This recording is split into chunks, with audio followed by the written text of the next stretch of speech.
Om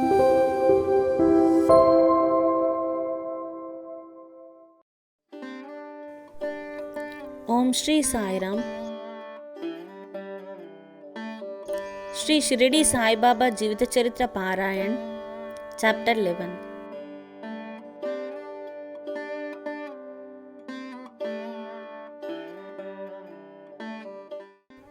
Sai as Sagun Brahma, Dr. Pandit's worship, Haji Siddiq Falke, control over the elements. Let us now, in this chapter, describe the manifested Sagun Brahma Sai as to how he was worshipped and how he controlled the elements. Sai as Sagun Brahma. There are two aspects of God or Brahma: the unmanifested Nirgun and the manifested Sagun. The Nirgun is formless while the Sagun is with form, though both denote the same Brahma. Some prefer to worship the former, some the latter.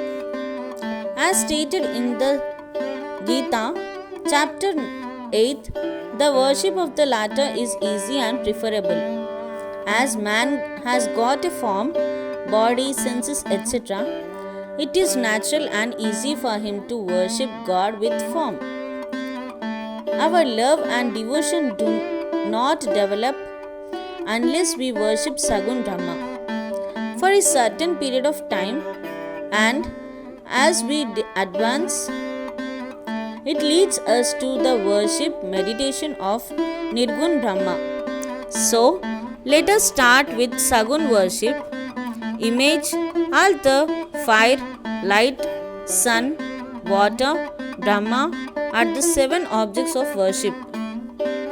But Sadguru is better than all these. Let us, on this occasion, bring to our mind the form of Sai, who was non-attachment incarnate and who was form of Sai, resting place for his devotees. Our faith in his words is the asan, and our sankalpa, determination to accomplish the puja, is the abandonment of our all desires. Some say that Sai was a Bhagavad Bhakta, devotee of Lord. Others say he was a Mahabhagavat, a great devotee, and but to he is God incarnate. He was ever forgiving, never irritable, straight, soft, tolerant, and content beyond comparison. Though he looked embodied as having the form, he was really disembodied, emotionless, unattached, and internally free.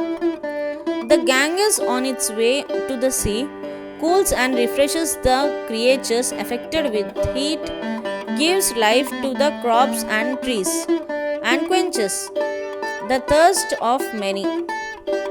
Similarly, saints, souls like Sai, while they live their own, give solace and comfort to all. Lord Krishna has said that the saint is my soul, my living image. I am he, or he is my pure form being. This indescribable Shakti or power of God, known as pure existence, knowledge, and bliss, incarnated in the form of Sai in Shirdi.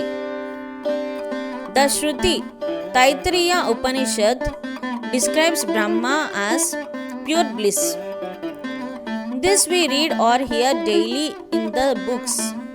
But the devout people experienced this Brahma or bliss in Shirdi. Baba, the support of all, required no prop or asan from anybody. He always used a piece of sackcloth for his seat, which was covered with a small mattress by his bhaktas and had a bolster placed by them, rest as his back. Baba respected the feeling of his devotees and allowed them to worship him as they liked. Some waved chamar or fans before him. Some played on musical instruments. Some washed his hands and feet. Some others applied scent and chandan. Some gave betel nut with leaves, and some others offered naivedya. Though he looked like living in Shirdi, he was present everywhere. This all pervasiveness of his was daily experienced by his devotees. Our humble prostration to this all pervasive Sadguru. Dr. Pandit's worship. One Dr. Pandit, a friend of Tatya Sahib Nulkar, once came to Shirdi for Baba Darshan. After saluting Baba, he sat in the masjid for some time. Baba asked him to go to Dada Bhatt Kelkar. He went to Dada Bhatt, by whom he was well received. Then Dada Bhatt left his house for puja and Dr. Pandit accompanied him. Dada Bhatt worshipped Baba. Nobody until then dared to apply sandal paste to Baba's forehead. Only Malsapati used to apply it to his neck. But this simple-hearted Dr. Pandit took Dada Bhatt's dish containing puja materials and taking sandal paste out of it, drew a tripund, that is, 3 horizontal lines on Baba's forehead. To the surprise of all, Baba kept silent, not uttering a single word.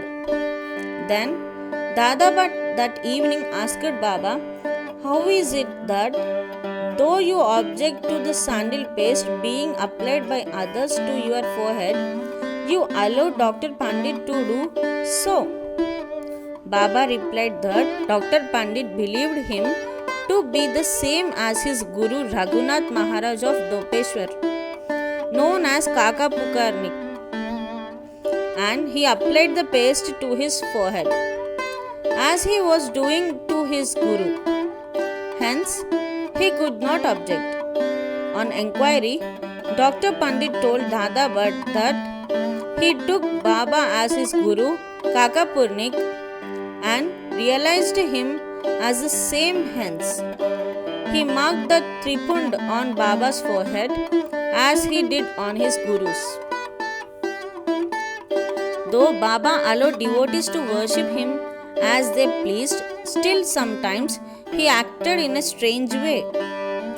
Sometimes he threw away the puja dish and was wrath incarnate.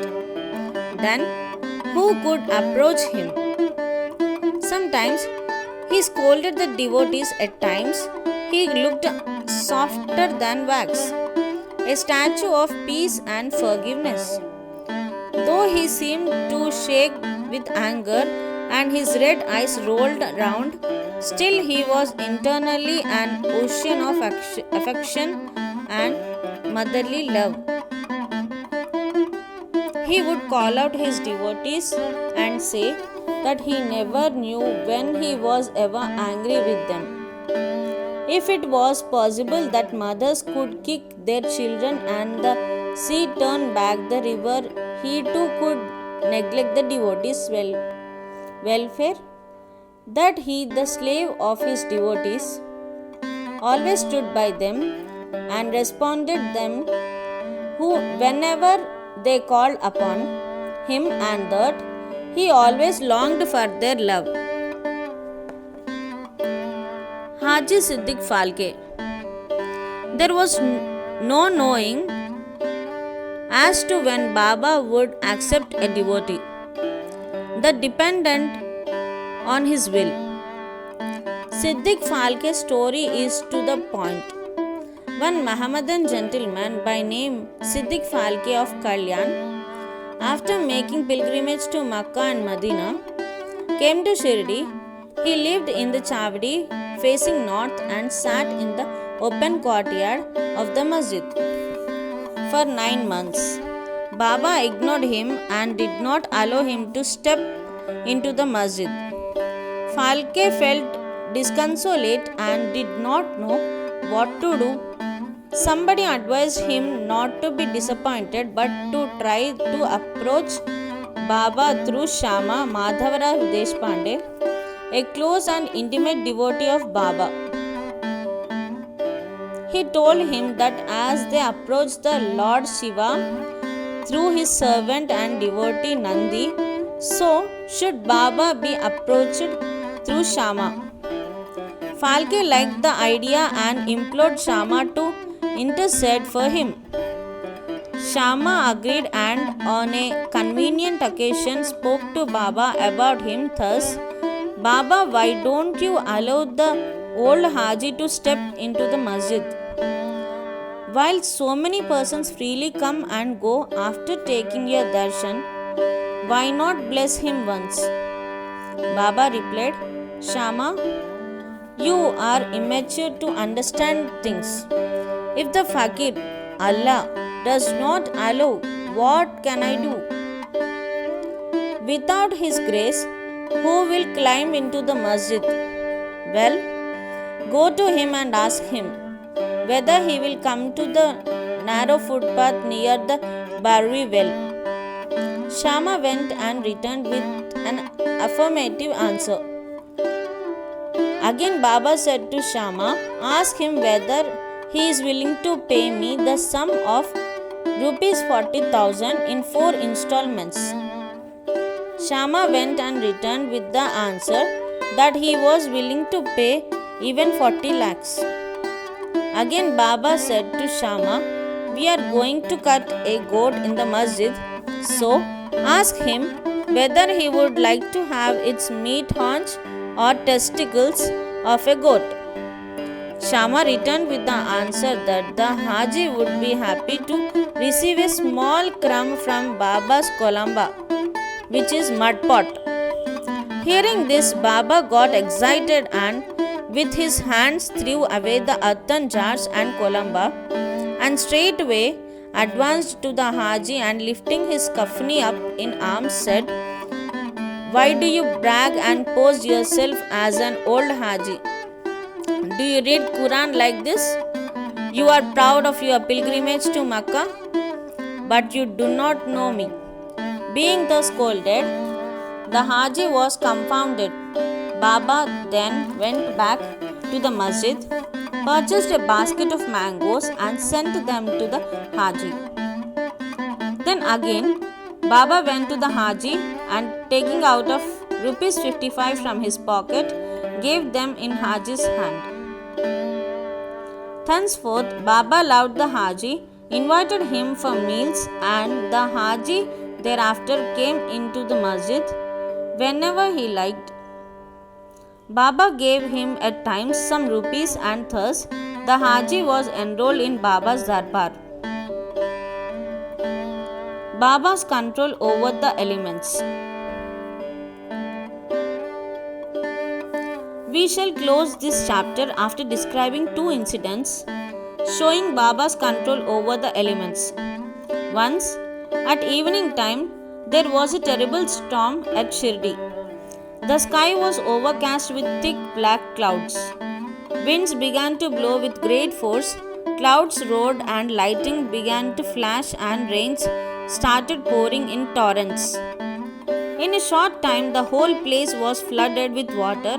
All creatures, birds, beasts, and men got terribly frightened, and they all flocked to birds, beasts, to the masjid and for shelter. There are many local deities in Shirdi, but none of them came to their rescue. So, they all prayed to Baba, their God, who was fond on their devotion, to intercede and quell the storm. Baba was much moved. He came out and standing at the edge of the masjid addressed the storm in a loud and thunderous voice, Stop, stop, you fury, and be calm. In a few minutes, the rain subsided, the winds ceased to blow, and the storm came to a stop. Then, the moon rose in the sky, and people went back home well pleased. On another occasion at noon, the fire in the Duni began to burn brightly. Its flames were seen to be reaching the rafters above. The people who were sitting in the masjid did not know what to do. They dared not to ask to pour water or do anything to quench the flames. But Baba soon came to realize what was happening. He took up his sadka, short stick, and dashed it against a pillar in front, saying, "Get down, be calm." At each stroke of the sadka, the flames began to slow down, and in a few minutes, the Duni became calm and normal. This is our Sai, an incarnation of God. He will bless any man who will prostrate and surrender himself to him. He who will read the stories of this chapter daily with faith and devotion will soon be free from all calamities. Not only this, but always attached and devoted to Sai. He will get very soon God vision. All his desires will be fulfilled, and being ultimately desireless, he will attain the Supreme. Amen. Bow to Sri Sai, peace be to all. Om Sri Sai Ram. Sai Ram.